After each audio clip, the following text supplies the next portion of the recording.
এবার দেখো next number, দেওয়া অঙ্কে y সমান ln sin x হলে দেখাও যে d cube y by d x cube equal to cos x by হচ্ছে sin কিউব x। এটা কিন্তু অঙ্কে দেওয়া আছে। ওকে, আচ্ছা তুমি দেখো অঙ্কটা কিভাবে প্রমাণ করবা, বা একটা অঙ্ক দেখে তুমি ফার্স্ট টাইমে কিভাবে বুঝবা কয়বার অন্তরীকরণ করতে হবে, বলো দেখি কয়বার? 3 বার। কিভাবে বুঝবা? এই পার্ট দেখে তুমি বুঝবা যে 3 বার অন্তরীকরণ করতে বলছে। তো সলিউশনে চলে আসো। সলিউশন, অঙ্ক দেওয়া আছে y সমান কত, ln হচ্ছে sin x, এটা অঙ্ক দেওয়া আছে। তো y কে একবার অন্তরীকরণ করলে কি হবে, dy বাই dx হবে। ln এটাকে x ধরো, ln x সূত্র কি হবে, 1 বাই x হবে। এটা তো x না, পুনরায় ধরে নিয়েছিলাম, তাহলে পুনরায় অন্তরীকরণ করো। sin x কে অন্তরীকরণ করলে কি হবে, cos x হবে। কিভাবে হবে দেখো তো, অঙ্কটা কিন্তু এরকম দেওয়া আছে, ln sin হচ্ছে x। আচ্ছা ln এটাকে x ধরো, 1 বাই কি হবে x, এটা তো x না ধরে নিয়েছি, তার মানে পুনরায় অন্তরীকরণ করতে হবে তোমাকে। 1 by sin x, sin x কে অন্তরীকরণ করলে কি হবে, cos x হবে। দেখো আমরা কিন্তু এই পার্টটাই এখানে চলে আসছিল। এখন দেখো cos ভাগ sin কি হবে, cot x আসবে। কারো কি বুঝতে অসুবিধা আছে? আচ্ছা এটাকে আবার x এর সাপেক্ষে অন্তরীকরণ করে পাই। আচ্ছা আমি আর লিখলাম না, ডিরেক্ট করে গেলাম। আর একবার অন্তরীকরণ করলে কি হবে, d square y by dx square হবে, cot x। এখন তোমাকে cot x এর ডিফারেন্সিয়েশন মানটা তোমাকে জানতে হবে। cot কে করলে কি হয়, মাইনাস হচ্ছে cos স্কয়ার x হয়। কারো কি বুঝতে অসুবিধা আছে? এটাকে পুনরায় আরেকবার অন্তরীকরণ করতে হবে। আমি ডাইরেক্ট ইমপ্লাইজ দ্যাট করলাম, আরেকবার অন্তরীকরণ করলে d cube y by dx cube হবে মাইনাস। এই যে স্কয়ারটা আছে, তুমি কিন্তু এই স্কয়ারটা এইভাবে লিখতে পারো না, cosec x দিয়ে এর উপর স্কয়ার করতে পারো না, সামনে কিন্তু d dx আছে, তাই না? তাহলে এই স্কয়ারটা কিন্তু আমরা পুরোটার উপর স্কয়ার দিয়ে নিলাম। তাহলে তুমি এটাকে x ধরতে পারো, x to the power n, তাহলে n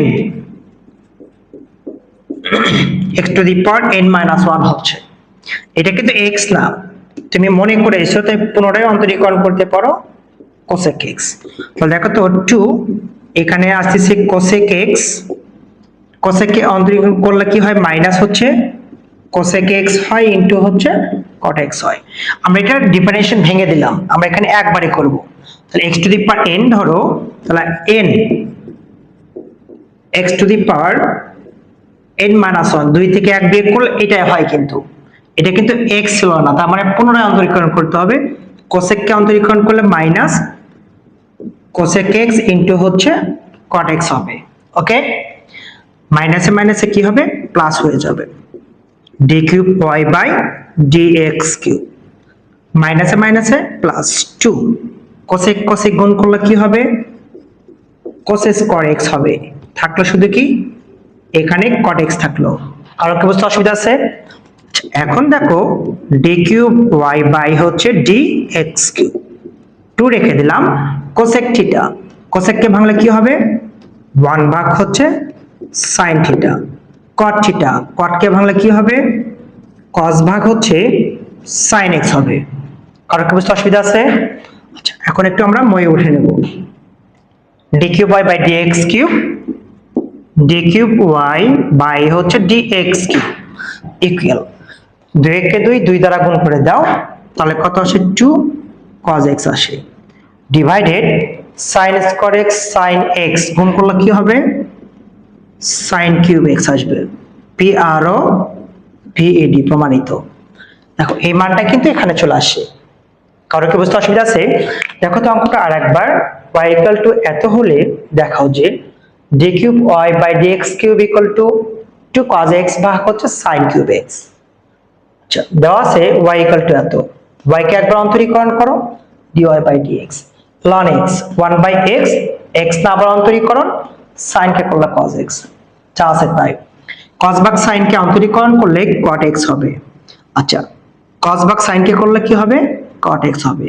এটা আরেকবার অন্তরীকরণ করো, cot কে করলে কি হবে, মাইনাস cos স্কয়ার x হবে।